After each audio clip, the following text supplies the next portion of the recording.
Okay, hi everyone. This is Bardown or Arvind coming at you with another Barca podcast. This one is number three, and after many technical difficulties and a few different attempts at recording, we are here now through Skype and through a recording. This will not be live. This will be uploaded to YouTube. So yeah, without any further ado, let's get into it. Let's start with some opening statements, just about, I guess, last week's game and any thoughts. So I guess I can start off. So I just wanted to talk about. I was just really impressed with how Neymar and Messi linked up. I mean, last year we didn't see it as much as everyone hoped to, and I mean we saw a great preview today. And just every time I saw them like link up, I just imagined Suarez with them. So I'm just really excited for October 25th when we get to see the trio start. So yeah, anyone else? I'll go next if that's okay with you guys. Yeah. So hello, I am the new voice, or one of the new voices here. I am Hastama on Reddit, but you can just call me Chris if you want to be more personal.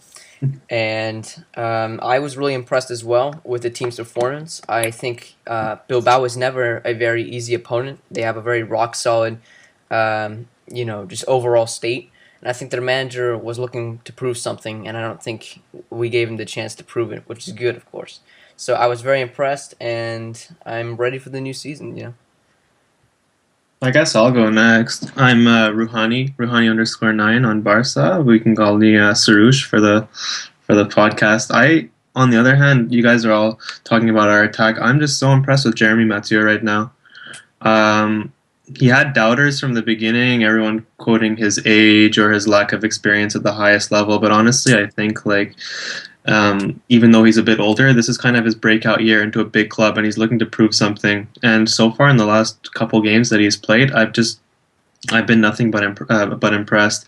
On a couple occasions, maybe he made a couple mistakes, like he should have cleared it harder than he did or something. But that happens to everyone. But just as a whole, the defense has been really good. And ever since PK stepped onto the pitch yesterday as well, the partnership is really showing. I'm really looking forward to what they can bring as a duo in the next few months. Same for me. I am very impressed with the defense, with the pressing. It's Messi being the prime example. He's starting to show the real work rate. And he hasn't shown that for 2 years or something, but now it's perfect. I love it. And the fullbacks, I was really impressed with Alba, especially. The guy was so good. Definitely. Yeah, and honorable mentions to Montoya, who was very solid last night, I think. And also, honestly, I don't know if I agree with Montoya. I think we don't see as much of him on the pitch as we do with Alves, because it's a bit more defensive. He doesn't make all the attacking runs, but he seems very determined when he makes the attacking runs, like in the 7th minute or something, when Pedro almost scored.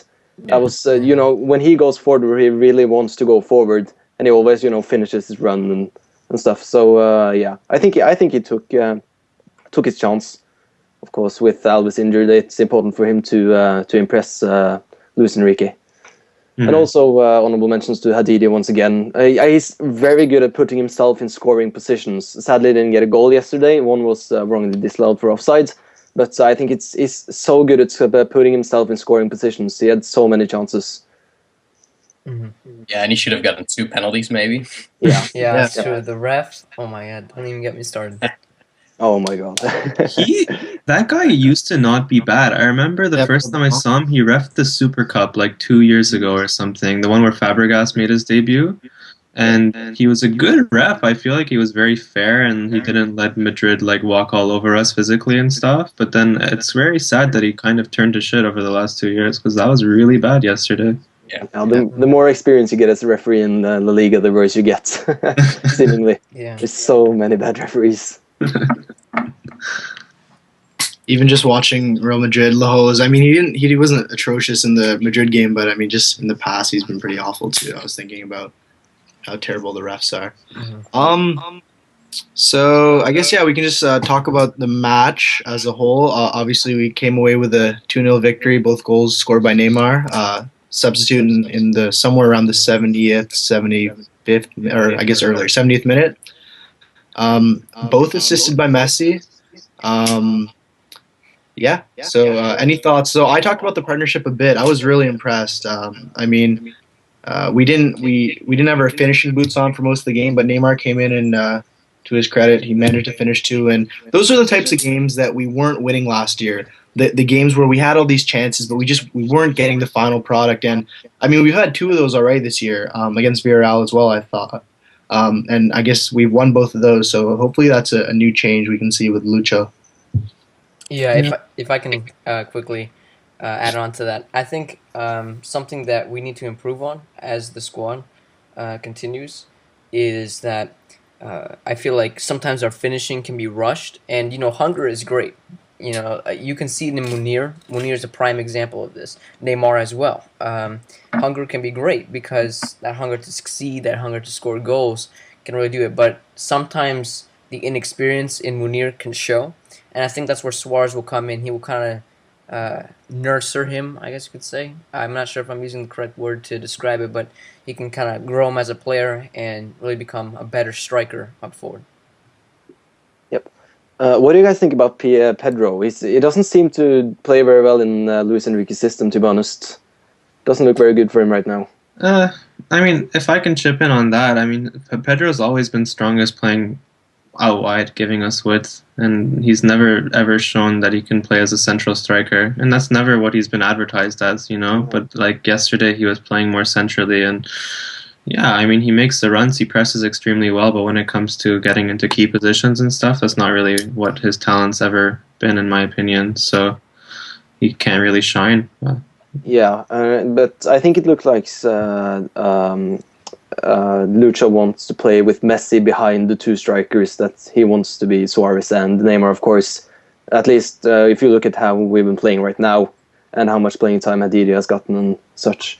So I'm a bit worried about what will happen to Pedro, if he will find his role in the team or if he'll move on. Yeah, and what Sarush said, I mean, I was watching yesterday. I managed to finally, here in Canada, get the channel on my TV, so no more streams. But I was watching it with my parents, and I kept complaining about Pedro and how, like, what happened was, so I mean, all three attackers are playing very, very close together in the center of the park. Like, I'm talking within 20 feet of each other at some points, and I was a bit aggravated, I guess, because we weren't winning. So I kept telling my parents, like, no, Pedro can only play out wide. I guess so it's just sort of what you were saying. He just, I don't know, he's a great winger. I mean, he has great speed. He's great at picking out a cross. He sort of lost his finishing over the last couple of years, but yeah, I just don't think he can play centrally. No. And I guess in Lucho's system, we don't really see these out and out wingers. I mean, everyone just seems to be tucking in, except for the fullbacks, I guess.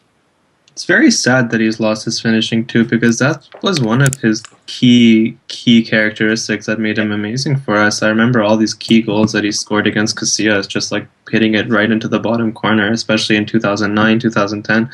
And it's crazy when you lose that one thing that was like your thing, and it's just he's not been the same player. It's kind of like a Torres situation where Torres lost his pace, Pedro lost his finishing, and they're just not the same attacker anymore.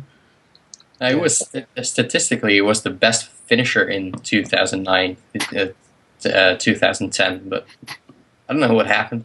Yeah, he used to be so good at cutting in from the left or right side and finish in the bottom corner or the longest corner, I guess you can say. But he doesn't do that anymore. Maybe because he's playing more centrally now. I don't know. Yeah, but I mean, even in previous years, he wasn't playing centrally, and he just sort of lost it. I mean, actually, I remember vividly this. It was in, I guess, the Supercopa, and it was the same year that Valdez gave it away to Benzema. I think, I'm pretty sure. But he had this run in from, I guess, I don't know, 30 yards out, clear, and he put it wide, one-on-one with the keeper. Was that I think that was Sanchez. Sanchez scored in that game. This was Pedro. Pedro. Oh, you said he missed. I thought you said he scored. No, he missed. Yeah. He missed. Sanchez scored. I mean, we talk about how he was such a clinical finisher, and he was running in from 30 yards out, one-on-one with the keeper, and he put it wide left. Oh, yeah, right. Yeah. Yeah, I think that's sort of the start of this decline. Yep.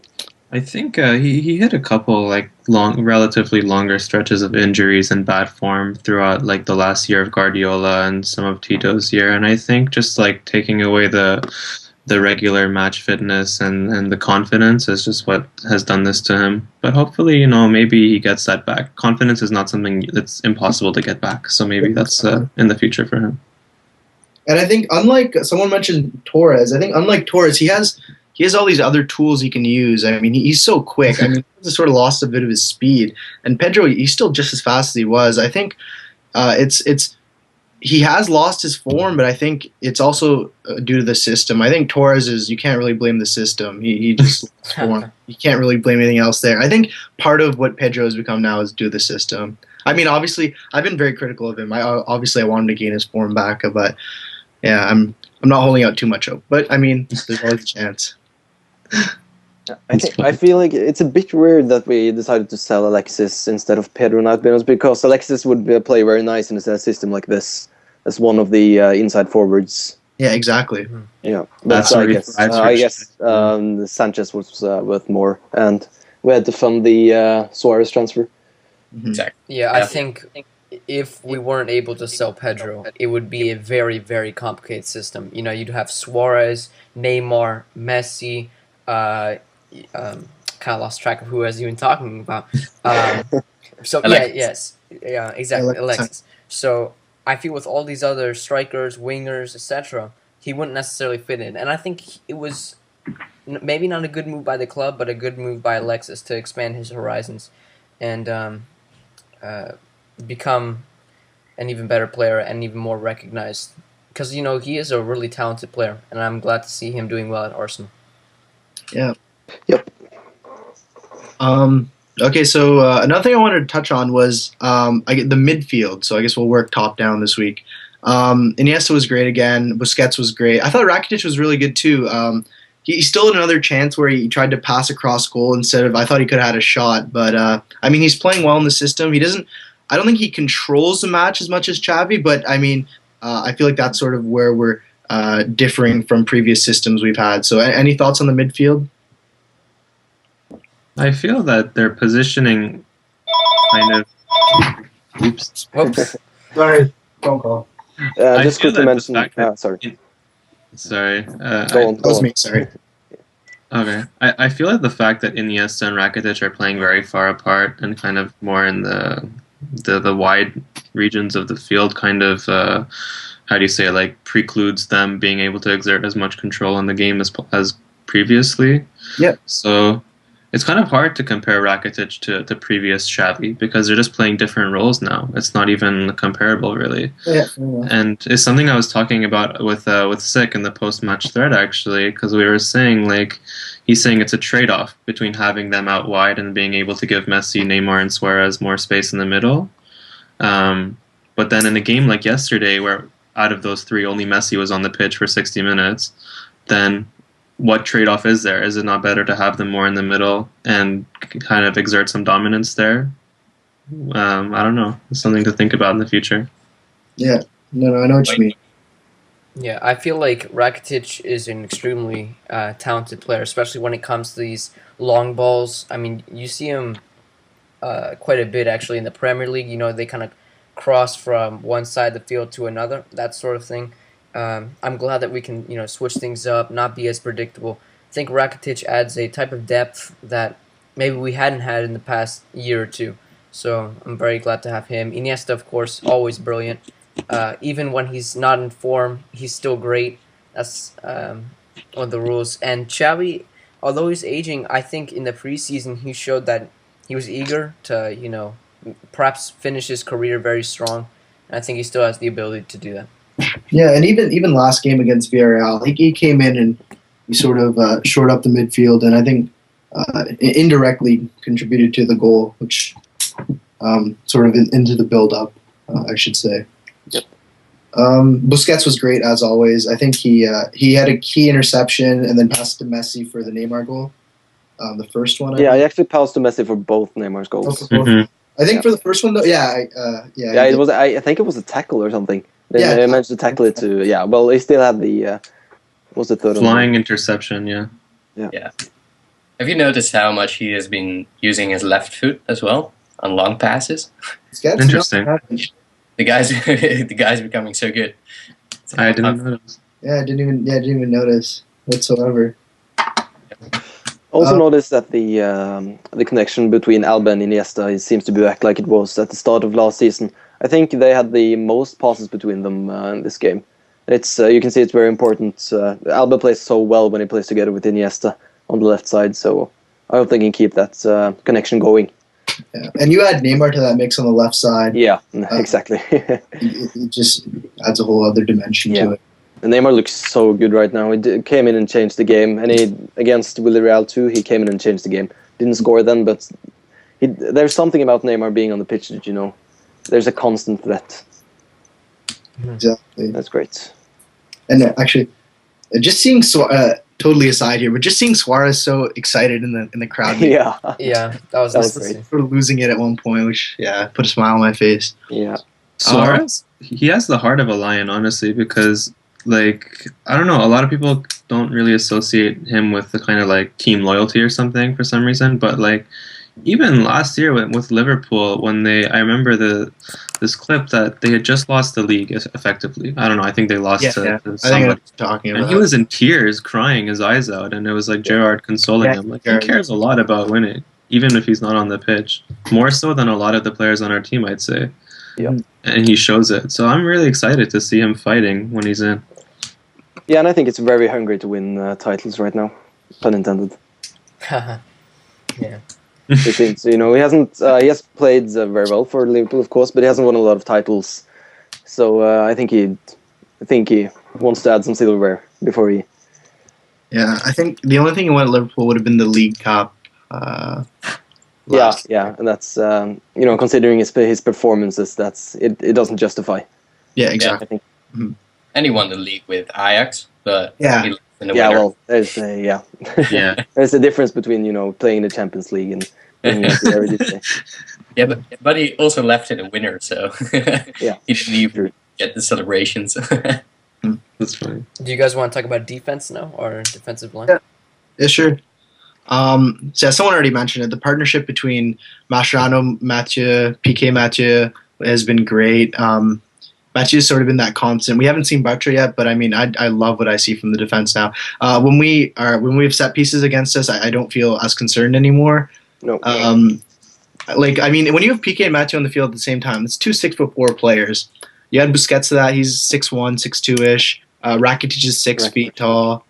And I mean, when Suarez comes back, he's close to 6 feet, 5'11" So I mean, I have a lot more confidence now in defending these set pieces, which is a big thing. I used to think every time there was a corner we were going to get scored against, and 0 league goals conceded after 3 games is incredible. Insane. Mm-hmm. And also honorable mentions to Bravo. Definitely. Yeah, exactly. Yeah. I think the last time a Barca keeper had the clean sheet in the first 3 games was in 1991 or something, or 1985 possibly. I don't remember. It was someone wrote that on Twitter. My last talk about corners, because I know we could go on and on about corners. But last season, I used to watch, the games with my family, and my mom would be like, "Oh, they got a corner. Brace yourself. A goal is coming." I'm like, "Nah, let's hope that doesn't happen." And every time she walked inside the room in which we were watching the game, there would always be a goal against Barca. So I'm like, "Do not enter this room." So now I feel like the jinx is gone. It looks like Real Madrid has taken over our problems, to be honest. Yeah. And for such a team where there's so many players that excel in the air, it's pretty strange. Yeah. But yeah, you also. Oh, sorry. Yeah. I was gonna talk about Montoya, but if you want to go ahead, that'd be fine. I was just going to comment again on, or just sort of add on to Bravo. I mean, he hasn't had to do much, but I mean, he's been really solid. And he's been good with his feet too. A few good long passes. He looks comfortable. I mean, he doesn't. Well, I mean, other than the preseason, I'm talking. I see Sarush sort of shaking his head here. He hasn't been as uncomfortable as I thought, I guess. He's not uncomfortable, but he doesn't. He's getting by. He doesn't do anything special with his feet. He just kicks it. He doesn't take any risks like Pinto used to, and that's comforting. But other than that, he doesn't really contribute anything with his feet the way Valdez would, or the way I expect Ter Stegen to. Yeah. And just quickly, actually, about Ter Stegen, I'm hoping to see him this Wednesday against Apoel. I think it's fair to say he should get this start. I mean, it's not exactly the strongest team to be facing in the Champions League. It's a home fixture. Oh, it is. Yeah, I think so. I'm Yeah. so excited for the Champions League to start again. Yeah, Hopefully exactly. we'll see. Hopefully we'll see Neymar from start. Mhm. I don't want to see him together with Hadidi at top. Yeah. I think they can perform very well together, and with Messi behind them, it's going to be dangerous. Mhm. I really love the early stages of the Champions League because it's Yeah. kind of like a proving ground. You know, like every player wants to prove, like, I can score in the Champions League. This is my year to become one of the rising stars. But later, it always seems like the calls go against us. I know we could all cry, FIFA bias, UEFA bribes, you know, things like that. But I'm not going to. Instead, what I'm going to say is I feel like, you know, with players like Suarez, Neymar, so on, we have such a strong attacking force that if we score goals, the opposition can't, you know, blame us for anything. We'll still be in the lead. We can do well. And I feel very confident about our chances in the Champions League this year. Yeah. I really wonder what's up with Bartra. Yeah, that was. Is he going to start in the Champions League or? I don't think so. I don't think they'll give it to him, or Lucho will give it to him. He just hasn't seen a minute yet. Maybe he just hasn't been training as hard as Lucho would like. It's weird too because for the Spanish team, Bartra gets called up. Piqué doesn't get called up. Del Bosque says something about an injury, and then over for the club team, Bartra isn't getting picked, but Piqué is, which is a bit strange. Yeah. I think maybe something has happened. Maybe some not training as much as hard as you could in the case of Bartra. Also, maybe we'll see a few minutes of Vermaelen or something. I think has he been declared fit yet, or Vermaelen? he's been training with the team. Vermaelen. Vermaelen, it's enough. Vermaelen, sorry. I haven't heard anything on that front yeah. in the last 3 weeks. Yeah, I mean, but he hasn't received a green light yet. Yeah, it's Is almost he like even Suarez. training? It doesn't feel like he's in our team yet. It's Mhm. weird. yeah. Like Suarez. I don't think he's trained with the squad yet. We haven't even seen any pictures of them together or anything, you know? So, like... I think so. I think I have. Rondos. The YouTube videos of the training sessions, I thought I saw them. Yeah. Oh, really? Okay. Well, that's good, I guess. Yeah. But yeah, Maybe with them, maybe we'll see some Douglas. Douglas. Someone on Twitter that in the Barca versus Barca B game they played closed doors. That apparently he was pretty good. I don't know if that's just some rumors but I don't know. Maybe he'll surprise.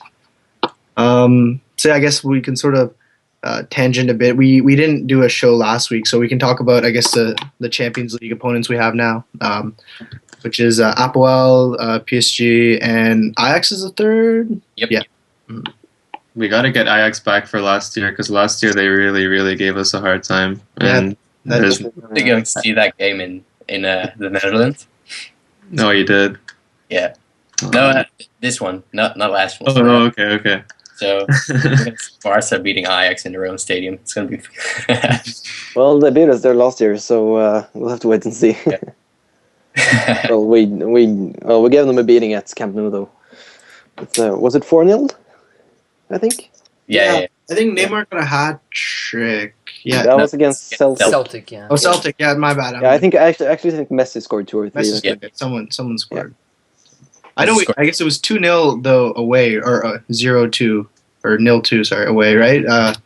I think we lost 2-1. 2-1, yeah. 2-1. Okay. And All they right. played 10 men.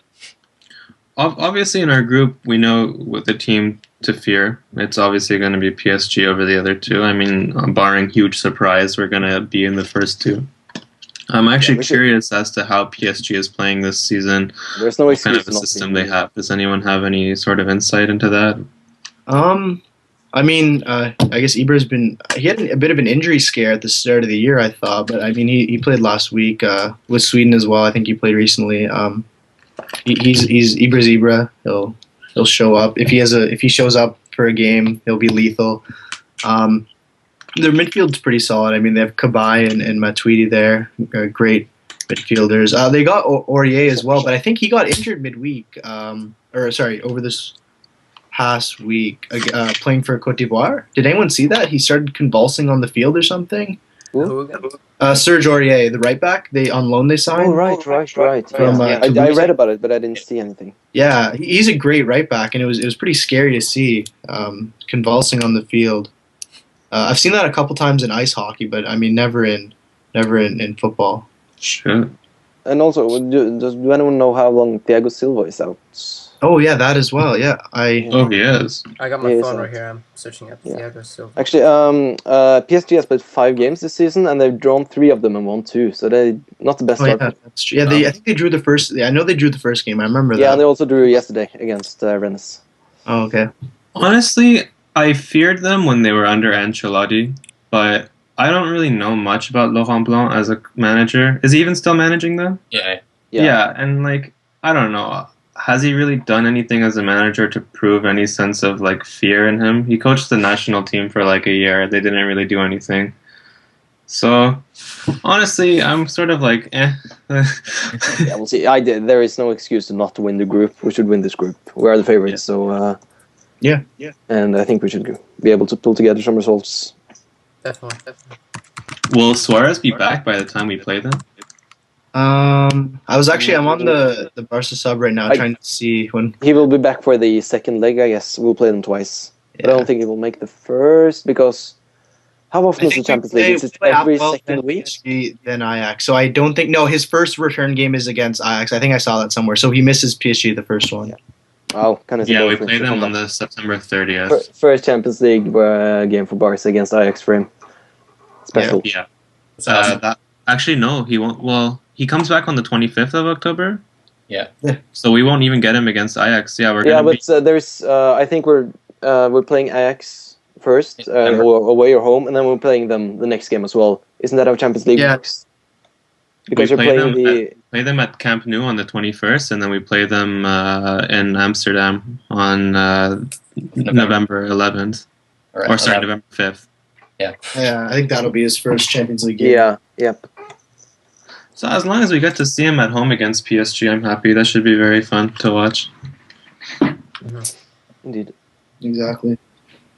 All right, so I guess we can sort of end this week by talking about Real Madrid versus Atleti. I didn't watch the whole game, so I watched. I missed the first Atleti goal. I saw Ronaldo's penalty the foul against him and the penalty, and then I came back and saw Arda Turan's goal. So I saw bits and pieces, but I mean. It was sort of a tale of two different teams. When Real scored, they were right after that goal too. They were looking great. They were just controlling everything. Atleti could hardly get a touch of the ball. And when I came back and saw Arda Turan score and the rest of the game, they weren't getting anything going really. Yeah, according to what I didn't see the entire game either, but according to what I read, they started very weak in the second half, and it never really got together. So. Okay. I think the first half was definitely the best for Real Madrid, but then it just... I think Real Madrid relies too much, kind of shifting away from the game a little bit, just overall Real Madrid's chances during the season. I feel like sometimes they shift too far away from, experienced players, selling Xabi Alonso, buying really young players or players who are not too familiar with La Liga. James or James or however you want to call him. They call him James, but however you want to call him. He's very young, and I think his inexperience shows, but we should definitely keep an eye on him if we, face Real Madrid later on in the Champions League or Copa del Rey, etc. Yeah, you gotta sell them shirts, man. Yeah.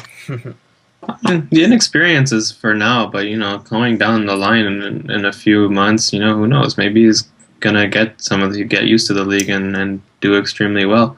For example, Ozil in the first year of his La Liga with Real Madrid was playing like garbage. Every time they played us in a Clásico, everyone would just outmark him, and Busquets would kill him every match.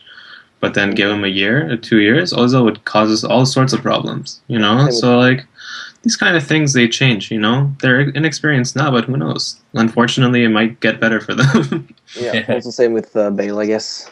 Yeah, He was Madrid. horrible against us in the first El Clasico. Then he scored the winner in Copa del Rey. But Yeah, exactly. it was very bad yesterday. So we'll see what. My sort of- mind was scarred.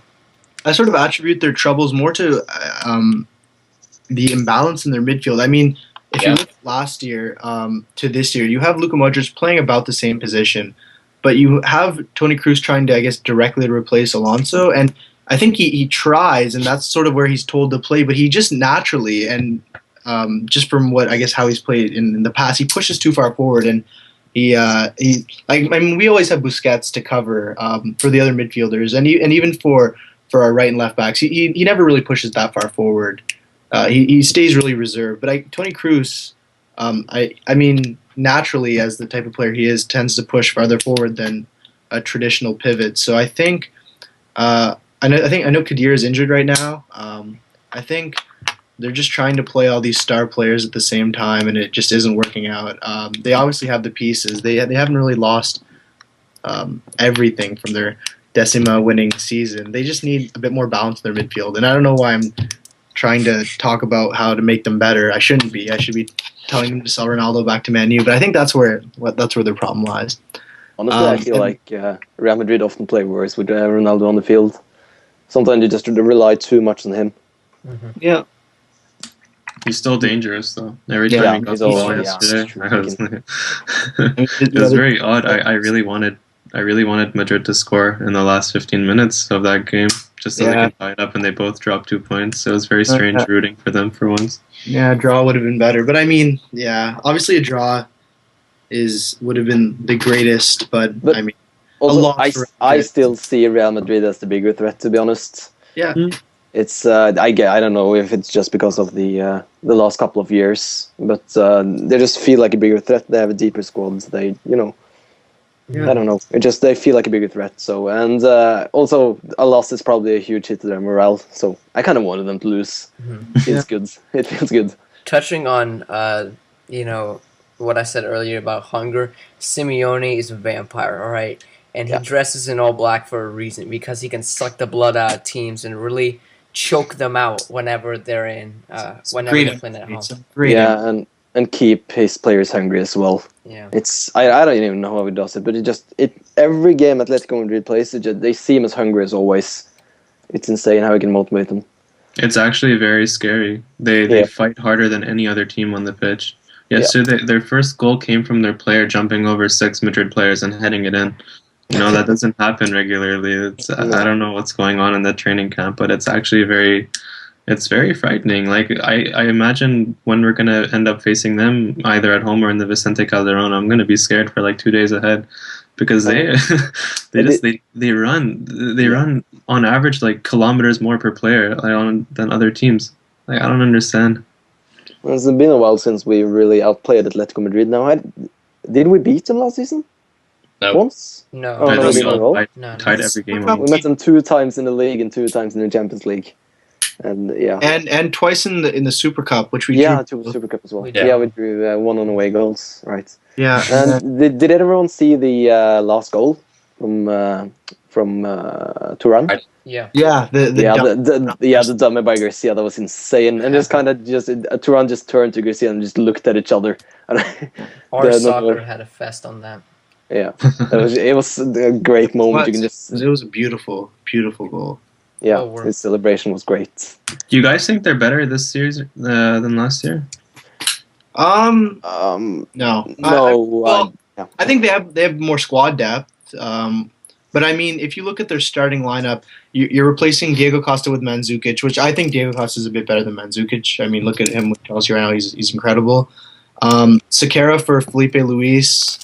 I think Felipe Luis, for whatever reason, right now he's not even playing with Chelsea. He's not starting, but Felipe Luis was great in that system. Courtois versus Moya or Oblak or whoever they have playing. I guess it was Moya yesterday. Courtois is Courtois. He was the best keeper in La Liga. Well, and Valdez until he got injured.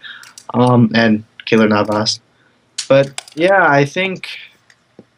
I don't know. I don't think they're stronger with their starting 11. I'd still give it the edge to last year, but I mean they got Griezmann as well now. Raul Jimenez. They have more squad depth, I think. Yeah, and more tactical depth also. Actually, you know what?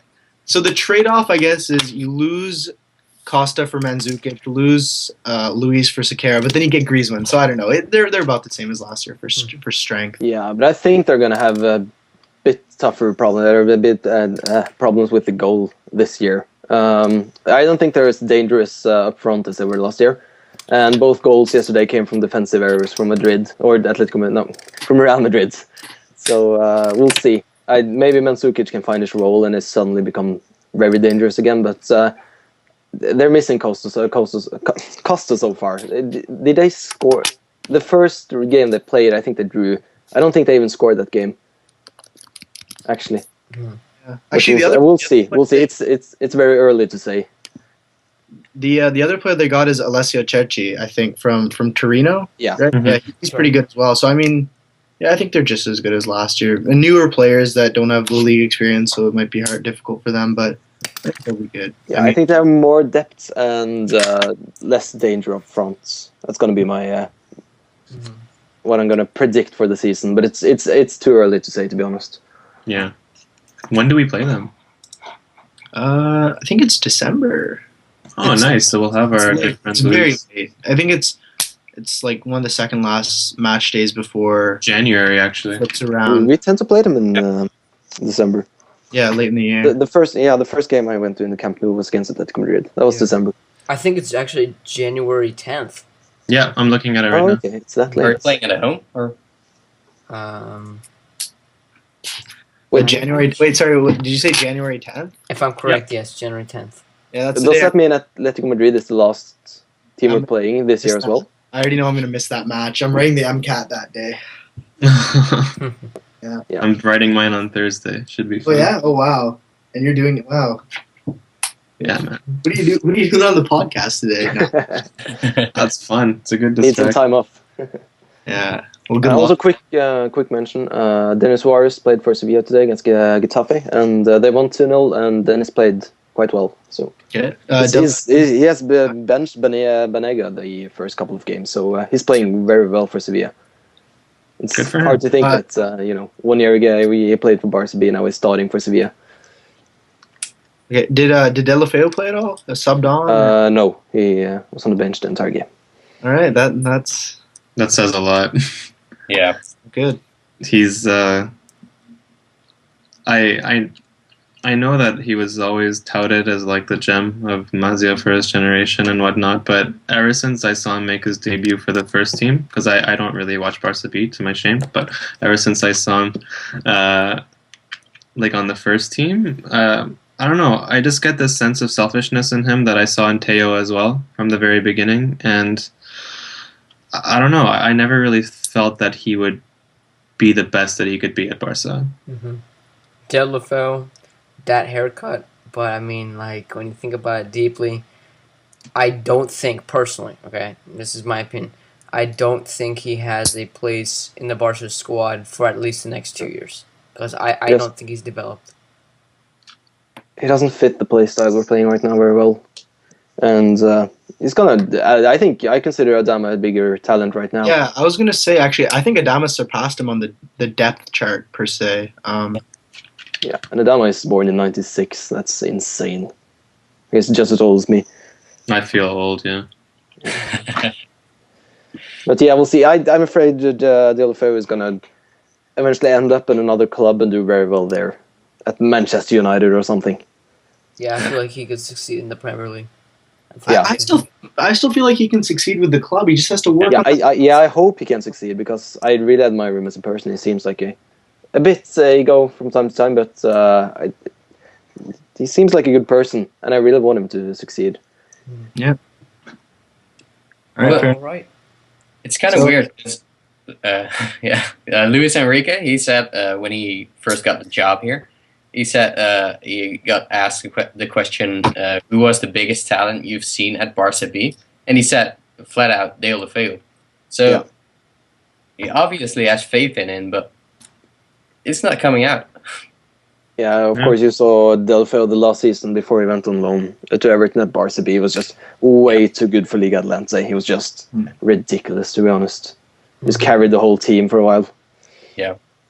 and credit to Lucho as well. I mean, for someone to say something like that when he comes back to the club and then have the guts to send him out on loan, I mean, you wouldn't see someone like Tata doing that. I mean, sorry to talk about them, but just another thing. I like Lucho's backbone, I guess you could say. He's not afraid to rustle some feathers to get what he wants.